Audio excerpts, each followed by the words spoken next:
Bonjour à tous et à toutes et bienvenue une nouvelle fois à la lecture de la parole de Dieu. Donc aujourd'hui, pour un petit peu changer, je vais vous lire la parole en version parole de vie. Donc nous en sommes à Genèse chapitre 29. Jacob rencontre Rachel, la fille de Laban. Jacob reprend la route et il va vers l'est. Un jour, il aperçoit un puits dans la campagne. Il y a là 3 troupeaux de moutons et de chèvres qui se reposent près du puits. En effet, ils viennent boire à cet endroit. Une grande pierre ferme le trou du puits. Quand tous les troupeaux sont là, les bergers roulent la pierre du puits, ils donnent à boire aux bêtes. Puis, ils replacent la pierre sur le puits. Jacob dit aux bergers, « Mes frères, d'où venez-vous » Ils répondent, « Nous venons de Haran. » Il leur demande, « Est-ce que vous connaissez Laban, le fils de Nahor ?»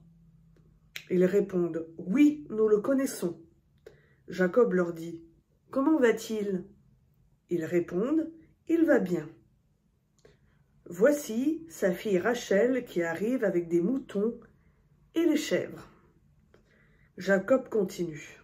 « Nous sommes en plein jour, ce n'est pas le moment de rassembler les troupeaux. Donnez à boire aux animaux et reconduisez-les au pâturage. » Les bergers répondent, « Nous ne pouvons pas le faire tout de suite, il faut d'abord rassembler tous les troupeaux. Ensuite, nous roulons la pierre qui ferme le trou du puits et nous donnons à boire aux animaux. » Jacob parle encore avec eux quand Rachel arrive avec les troupeaux de son père. En effet, elle est bergère. Jacob voit sa cousine Rachel et le troupeau de son oncle Laban. Aussitôt, il s'approche du puits, et il roule la pierre qui le ferme, et il donne à boire aux moutons de Laban. Jacob embrasse Rachel en pleurant. Il lui dit, « Je suis un parent de ton père, le fils de Rebecca. » Rachel court annoncer la nouvelle à son père. Quand Laban apprend que Jacob, le fils de sa sœur, est là, il court à sa rencontre. Il le serre contre lui, il l'embrasse et le conduit dans sa maison. Alors Jacob raconte à Laban tout ce qui lui est arrivé.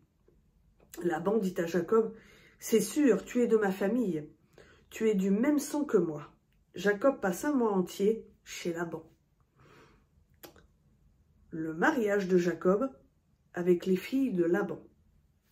Un jour, Laban dit à Jacob, « Tu es mon parent. Mais ce n'est pas une raison pour travailler gratuitement à mon service. Qu'est-ce que tu veux comme salaire ?»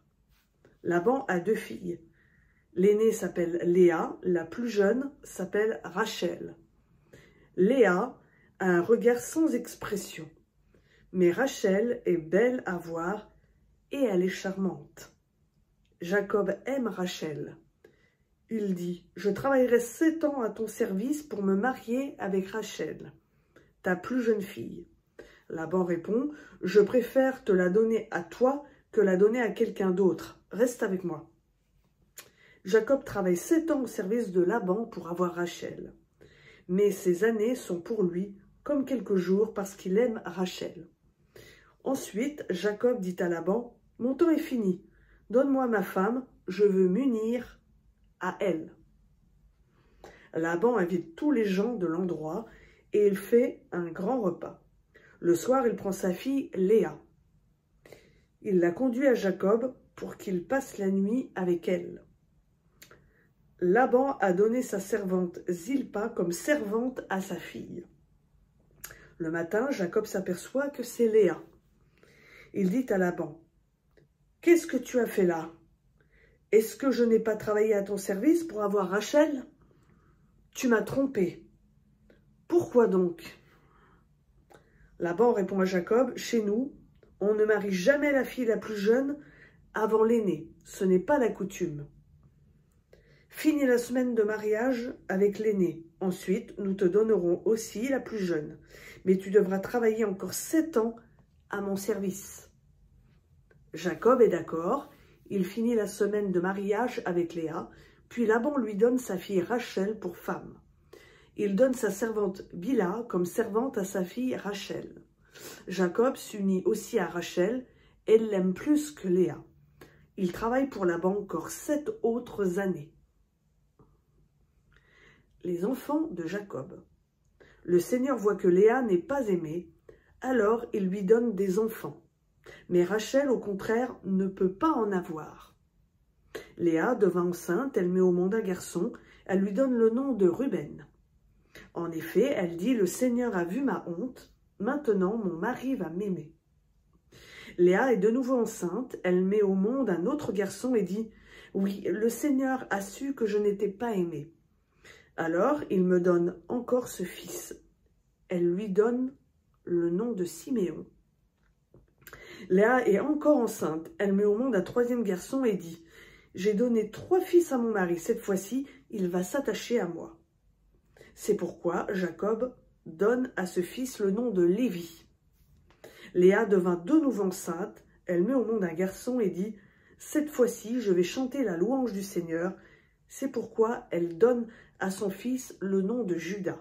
Ensuite, elle cesse d'avoir des enfants.